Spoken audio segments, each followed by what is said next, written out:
नमस्कार मित्रों, Hindi with आरगोड channel पर आप सभी का हार्दिक स्वागत। अनावश्यक समय न जाया करते हुए आपको सीधा मैं ले चलता हूँ 23/7/2022 सेकंड शिफ्ट रीट में आए हिंदी के कुछ प्रश्न पत्र जो स्मृति के आधार पर हैं। कुछ स्टूडेंट्स ने इस तरह से इन प्रश्नों को शेयर किया है और उन्होंने इन प्रश्नों को जो भी आंसर है उनके मैं आपको बताता हूँ। पहला प्रश्न था कि विधा शब्द में लिंग कौन सा था। तो ध्यान रखें, विधा शब्द कैसी विधा, अच्छी विधा, ऐसा नहीं होता कैसा विधा अच्छा विधा। तो ये शब्द स्त्रीलिंग था। आइए आगे दूसरे प्रश्न की तरफ चलते हैं। जातियों का एक वचन क्या होता है। जातियों जो शब्द है, देखो नदी शब्द का जब भी बहुवचन बनाया जाता है इस तरह से पढ़ा जाता है कि मात्रा छोटी हो जाती है ई की और शब्द बन जाता है नदियां अथवा नदियों। उसके आधार पर कई लोगों ने जातियों शब्द में ये जो ती की मात्रा छोटी थी उसको पुनः बड़ा कर दिया होगा। रमा जयपुर जाति है, इस जाति का अर्थ वो हो गया, जबकि ये है जातियों। कास्ट जो शब्द जाति, इसका उच्चारण भी ऐसा होता है जाति। तो इस शब्द में पहले से ही मात्रा छोटी थी तो जाति शब्द में मात्रा छोटी करनी थी। तीसरा प्रश्न था अनुसार में समास। तो जहां पर भी अनु उपसर्ग लगता है वहां अव्ययी भाव समास होता है। जितने भी जो उपसर्ग से बनने वाले शब्द हैं वो अव्ययी भाव समास के उदाहरण होते हैं।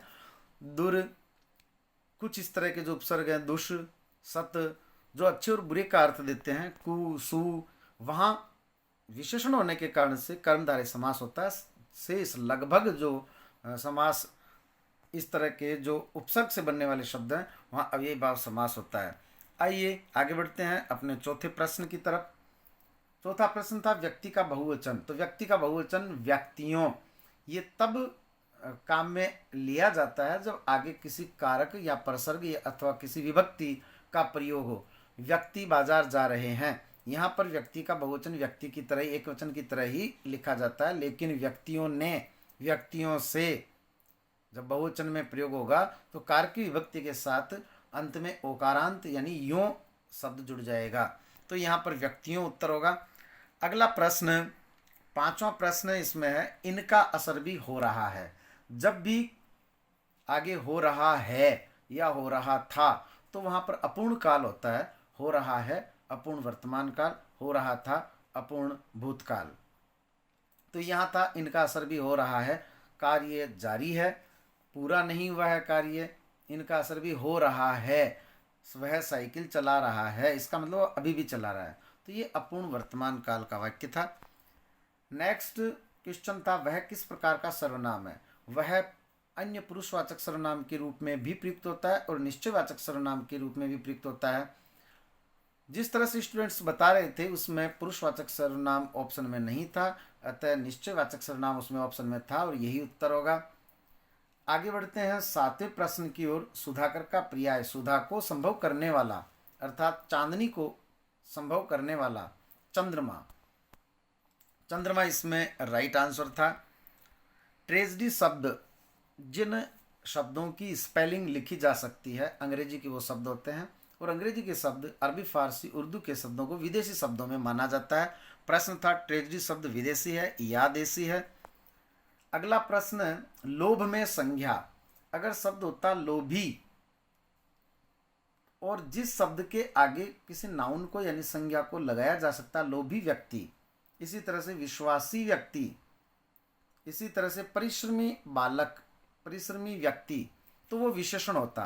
लेकिन लोभ, विश्वास, परिश्रम, इनके आगे आप इस तरह से प्रयोग नहीं कर सकते। लोभ व्यक्ति, विश्वास व्यक्ति, इसका मतलब ये भाववाचक संज्ञा शब्द है। तो लोभ भाववाचक संज्ञा शब्द है। अगला प्रश्न, आवश्यक में कौन सा उपसर्ग जोड़ने पर इनका विलोम बन जाएगा। तो सबसे पहले ऐसे सब प्रश्नों में आवश्यक का विलोम बनाकर देखें। अनावश्यक, तो अन जो उपसर्ग होता है जिसमें हलंत नहीं, संभवतः ये भी ऑप्शन में होगा, ये कभी भी संधि नहीं करता है, ये केवल संयोग करता है। अन बन, अन पढ़, अन देखा, अन चाहा। जबकि जो संधि करता है वो है नीचे हलंत आता है अन, अन प्लस आवश्यक, तभी अनावश्यक शब्द बन गया था। और उसमें कौन सा उपसर्ग जोड़ने पर, तो उसमें उत्तर होगा अन। हलंत अवश्य आएगा, इस बात का ध्यान रखें। नेक्स्ट प्रश्न, टोपी उछलना, इज्जत नष्ट होना, ये इस मुहावरे का अर्थ था। टोपी उछलना मुहावरे का अर्थ इज्जत नष्ट होना। अगला प्रश्न, निहितार्थ में संधि, यदि निहितार्थ शब्द का संधि पूछा गया था तो संभवतः उसमें ऑप्शन निहित प्लस अर्थ, यानी इसमें अगर संधि विच्छेद पूछा है तो, लेकिन संधि का नाम पूछा है तो दीर्घ संधि, क्योंकि ए और ए मिलकर के आ बन रहे हैं, अतः यहाँ पर दीर्घ संधि होगी।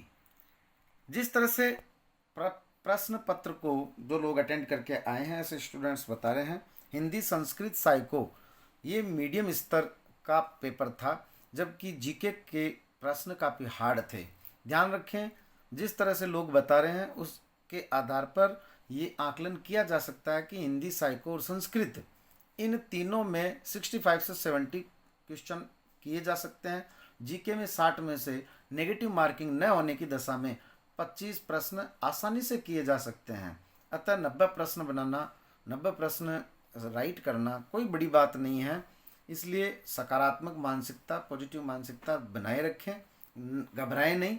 जो लोग नेक्स्ट पेपर देंगे वो ऐसा नहीं कि इस पेपर को देख करके या लोगों के द्वारा कहे गए अनुसार वक्तव्य को सुन करके, कुछ लोग जानबूझकर इस तरह से कहेंगे कि पेपर बहुत ज़्यादा हार्ड था, तो उसकी वजह से आप घबराएं नहीं, अपना मनोबल बनाए रखें।